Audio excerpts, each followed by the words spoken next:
बिस्मिल्लाहिर्रहमानिर्रहीम। रब्बी इश्रह ली सदरी व यस्सिर ली अमरी वहलुल उक़दतम मिन लिसानी यफ़क़हू क़ौली। जी बच्चों, तो डेफिनेशंस हमने सारी कर ली थी। अब एक्सरसाइज नंबर 1.2 की तरफ चलते हैं। क्वेश्चन नंबर 1 में है, from the following matrices identify unit matrices, row matrices, column matrices and null matrices. सबसे पहले देखें कि डेफिनेशन वैसे तो मैंने करवा दी थी, मैं थोड़ा बहुत ओवरव्यू दे देता हूँ उनका भी। देखें, इन्होंने पूछा है कि आइडेंटिफाई यानी कि शनाख्त करें यूनिट मैट्रिसेस, यानी कि इन काल्बों में से, इन मैट्रिसेस में से आपने बताना है कि यूनिट मैट्रिसेस कौन कौन सी हैं, रो मैट्रिसेस कौन कौन सी हैं, कॉलम मैट्रिसेस कौन कौन सी हैं एंड नल मैट्रिसेस कौन कौन सी हैं। जी, सबसे पहले देखें कि यूनिट मैट्रिसेस क्या होती हैं, ये यूनिट मैट्रिक्स क्या होती है। यूनिट मैट्रिक्स यानी कि वहदानी कालब। वहदानी कालब, इसे आइडेंटिटी मैट्रिक्स भी पढ़ा था हमने, ठीक है। आइडेंटिटी मैट्रिक्स में क्या होता है कि डायगोनल की तमाम एंट्रीज 1 1 होती हैं और डायगोनल के अलावा तमाम एंट्रीज जो होती हैं वो 0 होती हैं। यानी कि मसलन हमारे पास ए है, ए जो है ए में डायगोनल के अंदर 1 1 है, लेकिन इसके अलावा जो है डायगोनल ये होता है, इसके अलावा तमाम एंट्रीज जो है वो 0 हो, लेकिन डायगोनल में 1 1 हो, तो उस मैट्रिक्स को हम क्या बोलते हैं, आइडेंटिटी मैट्रिक्स या वहदानी कालब या यूनिट मैट्रिक्स। जी बच्चों, तो नेक्स्ट है जी रो मैट्रिसेस। रो मैट्रिक्स या रो मैट्रिसेस। अच्छा, रो मैट्रिक्स क्या कौन सी होती है, हमने पढ़ा था कि कतारी कालब। अब कतारी कालब देखने में कैसा होता है, एक कतार की तरह, यानी उसमें सिर्फ और सिर्फ एक कतार हमें नजर आ रही होती है, एक रो नजर आ रही होती है और बज़ाहिर कोई कॉलम नजर नहीं आ रहा होता, ठीक है। देखने में कैसे लगती है हमें, वो कतार की तरह की, यानी कि एक ही रो होती है उसमें, वो होता है कतारी कालब या रो मैट्रिक्स। जैसे बी में देखें, बी में क्या है कि ये हमें एक रो नजर आ रही है, कॉलम तो है इसमें 3, लेकिन बज़ाहिर नजर नहीं आ रहे। बज़ाहिर हमें क्या नजर आ रही है, एक रो नजर आ रही है, तो इस तरह की मैट्रिसेस को हम क्या कहेंगे, रो मैट्रिसेस। कॉलम मैट्रिसेस क्या होती हैं, ये कॉलम मैट्रिक्स क्या होती है, कॉलम मैट्रिक्स बज़ाहिर हमें किसकी तरह नजर आ रही होगी, बज़ाहिर हमें कॉलम की तरह नजर आ रही होगी, यानी कि वर्टिकली नजर आ रही होगी। तो इस किस्म की मैट्रिसेस को हम क्या बोलते हैं, कॉलम मैट्रिक्स। नेक्स्ट ये मैंने आपको बता ही दिया है, डी यानी कि इसके डायगोनल में 1 1 है और डायगोनल के अलावा जो तमाम एंट्रीज हैं वो 0 0 हैं। तो इस किस्म की मैट्रिक्स को हम क्या बोलते हैं, यूनिट मैट्रिक्स या आइडेंटिटी मैट्रिक्स। अब नल मैट्रिक्स क्या होती है, नल मैट्रिक्स या जीरो मैट्रिक्स भी बोलते हैं इसे।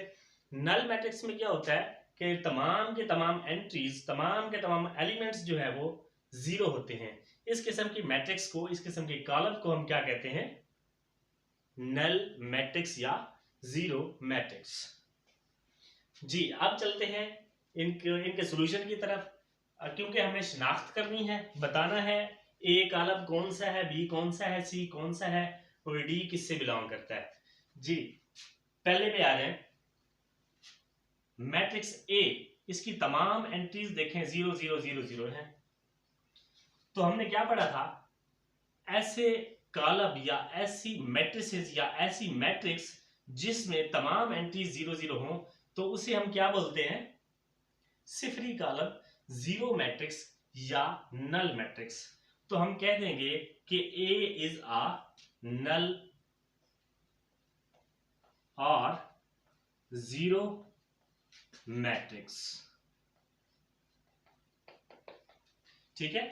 नेक्स्ट चलते हैं बी पर। बी देखने में हमें कैसी नजर आ रही है, एक रो की तरह नजर आ रही है, हॉरिजॉन्टली नजर आ रही है। इसमें बज़ाहिर कोई कॉलम हमें नजर नहीं आ रहा और सिर्फ क्या बन रही है, यहाँ पे रो बन रही है। तो इस किस्म की मैट्रिसेस को हम क्या कहेंगे, रो मैट्रिसेस या रो मैट्रिक्स, सिंगल के लिए। बी इज अ, हम क्या कहेंगे इसे, B is a row matrix. C को देख लें, ये कैसी नजर आ रही है, ये वर्टिकली नजर आ रही है, बज़ाहिर इसमें हमें कोई रो नजर नहीं आ रही, सिंगल कॉलम की फॉर्म में है ये। तो इस किस्म की रोज को, सॉरी, इस किस्म की मैट्रिसेस को हम क्या कहेंगे, कॉलम मैट्रिसेस। तो C is a column matrix.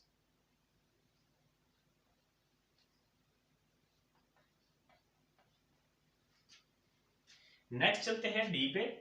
तो डी में देखें, इसके डायगोनल के अंदर 1 1 आ रहा है, डायगोनल के अलावा दो ही एंट्रीज हैं, वो ही क्या है, 0 0। तो देखें डायगोनल के अंदर एलिमेंट्स तो हैं, लेकिन इसके अलावा 0 0 है। अब एलिमेंट है कौन सा डायगोनल के अंदर, वो 1 1 है। यानी कि इस तमाम कॉलम के अंदर, तमाम कॉलम की तमाम एंट्रीज के अंदर सिर्फ और सिर्फ 1 1 है। तो इस किस्म की मैट्रिसेस को हम क्या बोलते हैं, यूनिट मैट्रिक्स या बादामी कॉलम। तो हम लिखेंगे कि D इज अ यूनिट और आइडेंटिटी मैट्रिक्स। तो D is a identity matrix. E की तरफ आ जाते हैं। देखें E में एक ही एंट्री, एक ही एलिमेंट है, और वही क्या है हमारे पास, 0। तो E क्या हुआ, 0 और null matrix. E is a 0 और नल मैट्रिक्स। बहुत सिंपल है। नेक्स्ट F पे आ जाए। F देखें, ये भी C की तरह नजर आ रहा है, यानी कि सिंगल वर्टिकल कॉलम की शक्ल में नजर आ रहा है। तो इसमें रो बज़ाहिर नजर नहीं आ रही, तो F क्या कहलाएगा, column matrix. F is a column matrix. जी बच्चों, तो अब चलते हैं क्वेश्चन नंबर 2 पर। क्वेश्चन नंबर 2 में क्या कहता है, from the following matrices identify square matrix, rectangular matrix, row matrix, column matrix, identity matrix and null matrix.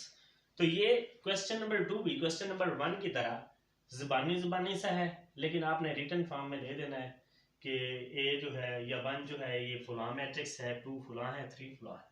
ठीक है, वो हम साथ साथ लिख देंगे कि स्क्वायर मैट्रिसेस कितनी है और कौन कौन सी हैं, रेक्टेंगुलर मैट्रिसेस कितनी है, कौन कौन सी हैं, रो मैट्रिसेस कितनी है और कौन कौन सी हैं। इस तरह करके हम सारी जो है यहाँ पे मेंशन कर देंगे। तो क्या क्या बताना है, किस किस की आइडेंटिफिकेशन करनी है, स्क्वायर मैट्रिक्स की, रेक्टेंगुलर मैट्रिक्स की, रो मैट्रिक्स की, कॉलम मैट्रिक्स की, आइडेंटिटी मैट्रिक्स की और नल मैट्रिक्स की। तकरीबन सारी डेफिनेशंस पिछले से मिलती जुलती हैं। ये स्क्वायर मैट्रिक्स और रेक्टेंगुलर मैट्रिक्स जो है आई थिंक डिफरेंट है क्वेश्चन नंबर 2 से। तो बाकी तो सारी वही है, रो मैट्रिक्स, कॉलम, आइडेंटिटी और नल मैट्रिक्स। तो शनाख्त करते हैं जी, इनकी आइडेंटिफिकेशन करते हैं। नंबर 1 पे देखें, स्क्वायर मैट्रिसेस। स्क्वायर मैट्रिसेस हम ढूंढते हैं। पहले आपको पता ये होना चाहिए कि स्क्वायर मैट्रिक्स होती क्या है। स्क्वायर मैट्रिक्स ऐसी मैट्रिक्स को, ऐसे कॉलम को बोलते हैं जिसमें number of rose and number of columns दोनों क्या होते हैं, बराबर होते हैं। जैसे 2 बाय 2, जिनका ऑर्डर यानी कि 2 बाय 2, 3 बाय 3, 1 बाय 1 ऑर्डर यानी कि सेम हो, यानी कि नंबर ऑफ रोज यानी कि कतारों की तादाद और कॉलमों की तादाद बराबर हो, ऐसी मैट्रिसेस, ऐसे कॉलम जो है वो क्या कहलाते हैं, स्क्वायर मैट्रिसेस। रेक्टेंगुलर मैट्रिसेस कौन कौन सी होती हैं, रेक्टेंगुलर मुस्ततीली शक्ल का होता है, जैसे ये 5वां, पहला और 9वां। ठीक है, इनमें देखें कि ये एक मुरब्बा की शक्ल नहीं दे रही, ये किसकी शक्ल दे रही है, मुस्ततील की शक्ल दे रही है, यानी कि रेक्टेंगल की शक्ल दे रही है। क्यों, क्योंकि इसमें नंबर ऑफ रोज और नंबर ऑफ कॉलम्स जो है वो बराबर नहीं है। तो रेक्टेंगुलर मैट्रिक्स कौन सी होती है, रेक्टेंगुलर मैट्रिक्स ऐसी मैट्रिक्स को बोलते हैं जिसका ऑर्डर जो है वो, यानी कि जिसमें नंबर ऑफ रोज और नंबर ऑफ कॉलम्स जो है वो बराबर नहीं होते। यानी कि अगर रोज 2 है तो कॉलम 3 है, अगर रोज 3 है तो कॉलम 2 होंगे, इस तरह डिफरेंट होगा। तो रेक्टेंगुलर मैट्रिक्स होगी, रो मैट्रिक्स वो होगी जिसमें सिर्फ सिंगल रो होगी, कोई कॉलम नजर नहीं आ रहा होगा। कॉलम मैट्रिक्स कौन सी होगी, जिसमें सिर्फ कॉलम सिंगल नजर आ रहा होगा। आइडेंटिटी मैट्रिक्स कौन सी होगी, जिसके डायगोनल में 1 1 होगा और बाकी एंट्रीज 0 0 होंगे। और नल मैट्रिक्स में क्या होगा, जिसमें तमाम के तमाम एंट्रीज जो है वो 0 हो। तो अब चलते हैं जी स्क्वायर मैट्रिसेस की तरफ। इसमें से ऐसी मैट्रिक्स ढूंढें जिसकी नंबर ऑफ रोज और जिसके नंबर ऑफ कॉलम्स जो है वो बराबर हो। ये तो मुस्ततीली कॉलम है, ये स्क्वायर मैट्रिक्स नहीं है, ये भी नहीं है। इसकी तरफ आ जाएं, नंबर ऑफ रोज कितनी है 2 और नंबर ऑफ कॉलम्स कितने हैं 2, तो ये भी क्या आ गया, स्क्वायर मैट्रिक्स या मुरब्बी कॉलम आ गया। तो नंबर 3 जो है वो क्या है, स्क्वायर मैट्रिक्स। नेक्स्ट चलते हैं 4 पे। 4 में देखिए नंबर ऑफ रोज कितनी है 2 और नंबर ऑफ कॉलम्स कितने हैं वो भी 2, तो 2 by 2 है। तो ये हमारे पास क्या आ गई, स्क्वायर मैट्रिक्स या मुरब्बी कॉलम। नंबर 4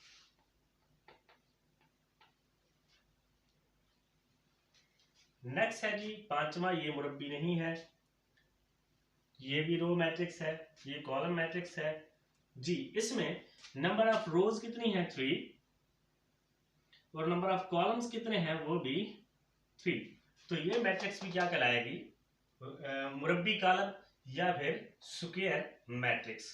तो 8वां जो है वो भी स्क्वायर मैट्रिक्स है।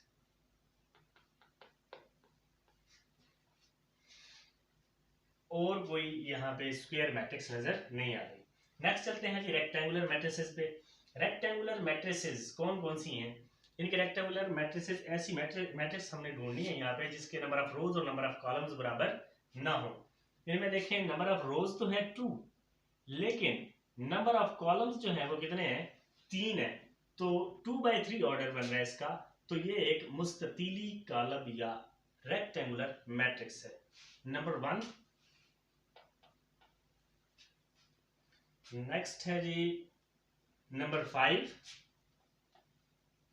नंबर 5 कैसे, इसमें नंबर ऑफ रोज कितनी है 3 और नंबर ऑफ कॉलम्स कितने हैं ये है 2, तो नंबर ऑफ रोज और नंबर ऑफ कॉलम्स बराबर नहीं है। तो इसका मतलब ये हुआ कि ये एक रेक्टेंगुलर मैट्रिक्स यानी कि मुस्ततीली कॉलम है। 5वां। उसके बाद आ जाए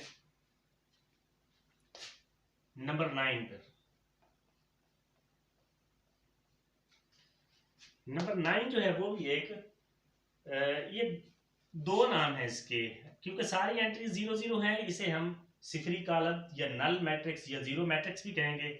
लेकिन नंबर ऑफ रोज और नंबर ऑफ कॉलम के बेस से अगर चेक करें तो फिर ये एक मुस्ततीली कॉलम है यानी कि रेक्टेंगुलर मैट्रिक्स है। क्यों, नंबर ऑफ रोज इसमें देखें कितनी है 3, लेकिन नंबर ऑफ कॉलम देखें कितने हैं 2, तो ये क्या कहलाएगी, एक रेक्टेंगुलर मैट्रिक्स। सही है, ये नंबर 9 हमने यहाँ पे मेंशन कर दिया। नेक्स्ट चलते हैं जी रो मैट्रिसेस। रो मैट्रिसेस यानी कि कतारी कॉलम। कतारी कॉलम कौन कौन से हैं, नंबर 6, ये कतार की शक्ल में नजर आ रहा है, रो की तरह नजर आ रहा है, तो ये नंबर 6 जो है वो आ गया हमारे पास रो मैट्रिक्स। तो नंबर 6 है रो मैट्रिक्स। और देखें जी और कोई रो मैट्रिक्स नजर नहीं आ रहा। तो नेक्स्ट चलते हैं कॉलम मैट्रिसेस। कॉलम मैट्रिसेस कौन कौन सी हैं जो कॉलम की शक्ल में हो, नंबर 2 एंड नंबर 7। तो नंबर 2 और नंबर 7 में इनमें देखें सिंगल कॉलम है, रो इसमें नजर नहीं आ रही, तो ये क्या कहलाएंगे, दोनों क्या कहलाएंगे, रो मैट्रिसेस, सॉरी कॉलम मैट्रिसेस या कॉलमी कॉलम। तो नंबर 2 एंड नंबर 7, नंबर 2 और नंबर 7 जो है हमारे पास कॉलमी कॉलम या कॉलम मैट्रिक्स आ गए हैं। Next identity matrixes. Identity matrixes कौन सी होती हैं, आइडेंटिटी मैट्रिसेस वहदानी कॉलम को बोलते हैं या यूनिट मैट्रिक्स को। वहदानी यानी कि जिसके डायगोनल में 1 1 हो और बाकी तमाम एंट्रीज जो है वो 0 0 हो। देखें कौन सा है यहाँ पे आइडेंटिटी मैट्रिक्स। ये देखें नंबर 4 पे, ये ऐसी मैट्रिक्स है जिसकी तमाम डायगोनल के अलावा तमाम एंट्रीज जो है वो 0 हैं और डायगोनल में 1 1 है। तो ऐसे मैट्रिक्स को, ऐसे कॉलम को हम क्या कहते हैं, आइडेंटिटी मैट्रिक्स या वहदानी कॉलम। तो नंबर 4 पे है जी आइडेंटिटी मैट्रिक्स। बाकी देखें और इन दिए गई मैट्रिसेस में कोई भी आइडेंटिटी मैट्रिक्स नहीं है, यही एक थी। नेक्स्ट चलते हैं नल मैट्रिसेस। नल मैट्रिसेस या जीरो मैट्रिसेस यानी कि जिसकी तमाम की तमाम एंट्रीज जो है वो 0 हो। तो नंबर 9 पे है, नंबर 9 पे कौन सी मैट्रिक्स है, नल मैट्रिक्स। नल मैट्रिक्स यानी कि जीरो मैट्रिक्स, यहाँ पे तमाम के तमाम एंट्रीज देखें 0 0 है, तो इसे हम कहेंगे नल मैट्रिक्स। तो नंबर 9 जी बच्चों। तो अब चलते हैं क्वेश्चन नंबर 3 पर।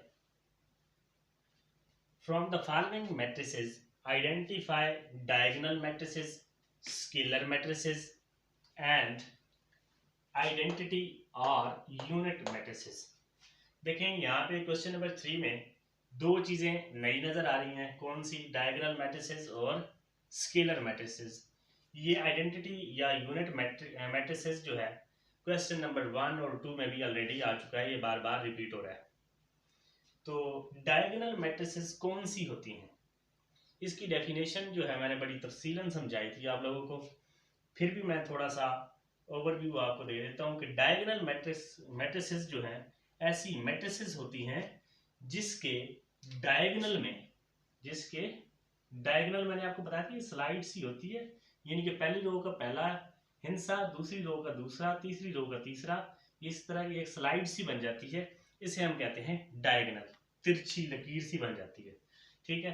तो इस डायगोनल के अंदर तो नॉन जीरो एंट्रीज या नॉन जीरो एलिमेंट्स होते हैं, लेकिन इस डायगोनल के अलावा तमाम एंट्रीज जो है वो 0 0 होती हैं। ऐसी मैट्रिसेस को हम डायगोनल मैट्रिसेस कहते हैं। अब डायगोनल मैट्रिसेस से आगे हम जो है स्केलर मैट्रिसेस भी डायगोनल से निकलता है और यूनिट मैट्रिसेस जो है वो भी डायगोनल से ही निकलता है, वो अब देख लेते हैं। फर्स्ट ऑफ ऑल देखते हैं जी, आइडेंटिफाई हमने ये करना है कि डायगोनल मैट्रिसेस कौन कौन सी हैं। तो उसकी शर्त कौन सी है कि उसके डायगोनल के अलावा तमाम एंट्रीज जो है वो 0 हों और डायगोनल के अंदर कम अज कम एक हिस्सा नॉन जीरो हो। यानी कि अगर 2 by 2 है ऑर्डर इनका, यानी कि 2 रोज और 2 कॉलम है, तो इसमें दोनों डायगोनल के अंदर दोनों के दोनों हिस्से भी नॉन जीरो हो सकते हैं, यानी कि 0 के अलावा हो सकते हैं, या फिर कम अज कम डायगोनल के अंदर एक हिस्सा जो है वो कम अज कम एक हिस्सा नॉन जीरो हो। दूसरा 0 हो भी जाए तो कोई मसला नहीं, फिर भी ये क्या कहलाएगी, डायगोनल मैट्रिक्स, ठीक है। तो अब देखते हैं ये गिवन जो मैट्रिसेस हैं इनमें से कौन कौन सी डायगोनल मैट्रिसेस हैं। देखें ये भी डायगोनल है क्योंकि इसके डायगोनल के अंदर जो 4 4 है, इसके अलावा जो है एंट्रीज वो 0 0 है। तो ए जो है वो भी हमारे पास क्या आ गई, डायगोनल मैट्रिक्स। बी को देख लें, ये भी एक डायगोनल मैट्रिक्स है। सी को देख लें, ये भी डायगोनल नॉन जीरो है, उसके अलावा एंट्री 0 है, तो ये भी क्या कहलाएगा, डायगोनल मैट्रिक्स। डी को देख लें, ये भी एक डायगोनल मैट्रिक्स है, डायगोनल कम से कम एक हिस्सा नॉन जीरो है, उसके अलावा तमाम एंट्रीज जो है वो 0 है, तो डी जो है वो भी एक डायगोनल मैट्रिक्स है। ई को देख लें, ई आपकी बुक में दिए हुए 5 - 3 0 0 1 + 1, इसको किया है मैंने सॉल्व। इसको मैंने लिखा है 5 - 3 यानी कि 2 0 0 0 0 1 + 1 जो है वो 2 मैंने लिख दिया, ठीक है, यानी कि ये एक ही चीज है। तो इसमें देखें ये डायगोनल के अंदर नॉन जीरो है, डायगोनल के अलावा एंट्रीज जो है वो तमाम की तमाम जीरो है, तो ये भी ई भी एक डायगोनल मैट्रिक्स ही है। देखें 1 2 3 4 5 ये 5 मैट्रिसेस हैं, पांचों की पांच क्या है, डायगोनल मैट्रिसेस हैं। नेक्स्ट अब चलते हैं जी स्केलर मैट्रिसेस। स्केलर मैट्रिक्स जो है वो होती डायगोनल ही है, लेकिन सिर्फ एक फर्क होता है।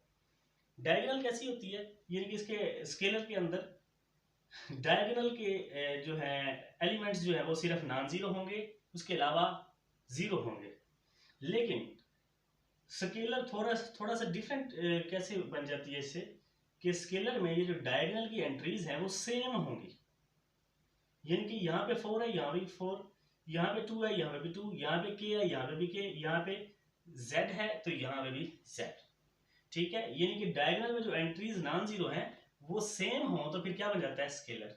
तो देखें इस a में हमारे पास 4 4 है, यानी कि डायगोनल्स की एंट्रीज जो है वो सेम है, तो ये भी एक स्केलर है। a एक स्केलर मैट्रिक्स है। इसके अलावा e की तरफ आ जाएं तो ये भी 2 2 है, डायगोनल में सेम एलिमेंट्स हैं, तो ये भी एक स्केलर कॉलम है। इसके अलावा देखें डायगोनल के अंदर सेम एंट्रीज किस में है, ये जो है ना, ये एक स्पेसिफिक नाम है इसका। बन तो ये भी स्केलर सकता है, लेकिन इसे हम स्केलर कह नहीं सकते, क्योंकि इस एक को, इस वहदानी कॉलम को हमने एक स्पेसिफिक नाम दे दिया है, इसे हम स्केलर नहीं कह सकते। इसका तो नाम ही अलग कर दिया उन्होंने एक की वजह से, यूनिट मैट्रिक्स या वहदानी कॉलम। ठीक है, या आइडेंटिटी मैट्रिक्स, इसको हम स्केलर में नहीं लिख सकते। ठीक है, ये है जी यूनिट मैट्रिक्स। नंबर सी, ये हमारे पास आ गई यूनिट मैट्रिक्स, क्योंकि ये आइडेंटिटी मैट्रिक्स है, इसकी डायगोनल में 1 1 है। इसके अलावा आई थिंक तमाम हो चुकी हैं, ये सारी डायगोनल हैं। स्केलर कौन कौन सी हैं, 4 4 और 2 2 वाली। और यूनिट मैट्रिक्स कौन सी है, ये सी 1 1 वाली एंट्रीज वाली जो है मैट्रिक्स, वो हमारे पास क्या आ रही है, यूनिट मैट्रिक्स। नेक्स्ट अब चलते हैं क्वेश्चन नंबर 4 की तरफ। Find the negative of the matrices A B C D and E then, यानी कि दी गई मैट्रिसेस के हमने क्या फाइंड करना है, मनफी कॉलम, यानी कि नेगेटिव ऑफ मैट्रिसेस फाइंड करना है। तो दी गई matrices A B C D and E, उनके कॉलम जो है मैं लिख लेता हूं। मसलन A गिवन है 1 0 -1, लेकिन इसका नेगेटिव फाइंड करना है हमने। क्या फाइंड करना है, नेगेटिव ऑफ मैट्रिसेस। तो A की जगह पे हम क्या लिख देंगे, -A, यानी कि A का नेगेटिव। अब नेगेटिव जब फाइंड करने लगते हैं तो जो एंट्रीज पॉजिटिव होती हैं वो नेगेटिव बन जाती हैं, और जो नेगेटिव होती हैं वो क्या बन जाती हैं, पॉजिटिव बन जाती है। मसलन 1 जो है वो बन जाएगा -1, 0 माइनस का हो प्लस का हो कोई फर्क नहीं पड़ता, वो 0 ही रहता है। -1 क्या हो जाएगा, +1। तो ये सॉल्व कर लिया हमने मैट्रिक्स ए को। अब नेक्स्ट देखते हैं जी मैट्रिक्स बी किसके बराबर है। तो मैट्रिक्स बी दी हुई है 3 -1 2 1। देखिए इसका नेगेटिव कैसे फाइंड करेंगे, सिंपली -b कर देंगे, और इधर जो पॉजिटिव है वो नेगेटिव बन जाएंगे, जो नेगेटिव है वो क्या बन जाएंगे, पॉजिटिव बन जाएंगे। मतलब ये प्लस का 3 था, ये माइनस का 3, ये माइनस का 1 था, ये प्लस का 1, ये प्लस का 2 था, ये माइनस का 2, और ये प्लस का 1 था, ये माइनस का 1। ये नेगेटिव ऑफ बी निकल आया। अब देखते हैं जी सी किसके बराबर गिवन है, सी दिया हुआ है 2 6 3 एंड 2। अब देखें इसका फाइंड करते हैं हम नेगेटिव। यहाँ पे लिखेंगे -c, और सिंपली जो पॉजिटिव है उनको नेगेटिव, जो नेगेटिव है उनको पॉजिटिव। तो यहाँ पे नेगेटिव कोई भी नहीं है, तो ये सारे पॉजिटिव हैं, तो यहाँ पे नेगेटिव फाइंड करते हुए ये सारे के सारी एंट्रीज जो है वो क्या बन जाएंगी, नेगेटिव। ठीक है, तो नेक्स्ट चलते हैं जी, ए बी सी और डी। डी किसके बराबर गिवन है, डी दिया हुआ है -3 to -4 and 5। देखें जी, इसका क्या करना है, इसका भी सेम वैसे ही -t कर दें, इधर जो नेगेटिव वैल्यूज हैं वो पॉजिटिव बन जाएंगी। ये माइनस का 3 था, ये जमा का 3 हो गया, ये जमा का 2 था, ये माइनस का 2 हो गया, ये माइनस का 4 था, ये जमा का 4 हो जाएगा, ये प्लस का 5 था तो ये माइनस का 5 बन जाएगा। ये इसका नेगेटिव आ गया। अब लास्ट रहता है जी ई। ई की वैल्यू क्या है हमारे पास, E is equal to 1 - 5 2 and 3 जी। इसमें देखें, इसमें भी सिंपली आपने -e कर देना है। यहाँ पे प्लस का 1 है तो माइनस का 1, यहाँ माइनस का 5 है तो यहाँ प्लस का 5, यहाँ प्लस का 2 है तो माइनस का 2, और यहाँ पे प्लस का 3 है तो माइनस का 3 बन जाएगा जी बच्चों। तो ये क्वेश्चन नंबर 4 कंप्लीट हो गया है हमारा। नेक्स्ट जो है क्वेश्चन नंबर 5 और 6 वो हम नेक्स्ट वीडियो में देखेंगे, क्योंकि वीडियो जो है वो काफ़ी लंबी हो चुकी है तो अपलोडिंग में मसला होगा। ठीक है, तो नेक्स्ट जो है हम क्वेश्चन 5 और 6 नेक्स्ट वीडियो में करेंगे। आप दीजिए इजाज़त, अल्लाह हाफ़िज़।